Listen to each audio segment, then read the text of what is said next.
Hello, good evening. ഇന്നത്തെ നമ്മുടെ ഈ ലഡു കാണുമ്പോൾ ഇതിലെ ഇൻഗ്രീഡിയൻസ് എന്താണെന്ന് അറിഞ്ഞു കഴിഞ്ഞാൽ നിങ്ങളൊന്ന് സർപ്രൈസ് ആയി പോകും കേട്ടോ. അതിന് വേണ്ടിയിട്ട് ഇത് നമ്മൾ എടുത്തിട്ടുള്ളത് കപ്പലിൻ്റെയാണ്. ഒരു കപ്പ് കപ്പലിൻ്റെ എടുത്തിട്ടുണ്ട്, വറുത്ത കപ്പലിൻ്റെയാണ് എടുത്തിട്ടുള്ളത്. ഇതൊന്ന് തൊലി കളഞ്ഞിട്ട് നമ്മൾ മിക്സിയുടെ ജാറിലേക്ക് ഇട്ട് കൊടുക്കുന്നത്. ഇതാണ് നമ്മുടെ മെയിൻ ഇൻഗ്രീഡിയൻറ്റ്. ചപ്പാത്തിയാണ്. ചപ്പാത്തി നമ്മൾ രാവിലെ ഉണ്ടാക്കിയതിലൊക്കെ ബാക്കി വന്ന ചപ്പാത്തിയാണ് കേട്ടോ. 4 ചപ്പാത്തി എടുത്തിട്ടുണ്ട്. അതൊന്ന് കീറിയിട്ട് നമ്മൾ ആ മിക്സിയുടെ ജാറിലേക്ക് ഇടുക. പിന്നെ നമുക്ക് വേണ്ടത് ശർക്കരയാണ്. ശർക്കര ഒരച്ച് ശർക്കര ഞാനിപ്പോൾ ഇവിടെ 1.5 അച്ച് എടുത്തിട്ടുണ്ട്. അത് ഇച്ചിരി കൂടുതലായിരുന്നു.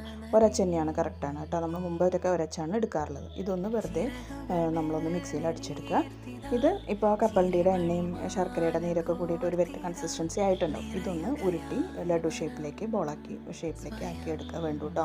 ഇത്രേ ചെയ്യാനുള്ളൂ. ഇത് നിങ്ങൾ സെർവ് ചെയ്യുമ്പോൾ ഒരാൾക്ക് പോലും മനസ്സിലാവില്ല നിങ്ങൾ ചപ്പാത്തി വെച്ചാണ് ഇത് ചെയ്തിട്ടുള്ളത്. നല്ല ടേസ്റ്റിയാണ്. ഇപ്പോൾ നിങ്ങൾക്ക് കപ്പലിൻ്റെക്ക് പകരം കാഷ്യൂ വേണമെങ്കിൽ എടുക്കാം. കാഷ്യൂ ഒന്ന് ജസ്റ്റ് ചൂടാക്കിയിട്ട് അത് കൊടുത്താലും മതി കേട്ടോ. നല്ല സൂപ്പർ ടേസ്റ്റിയാണ്. എല്ലാവരും ട്രൈ ചെയ്ത് നോക്കൂ കേട്ടോ. Thank you.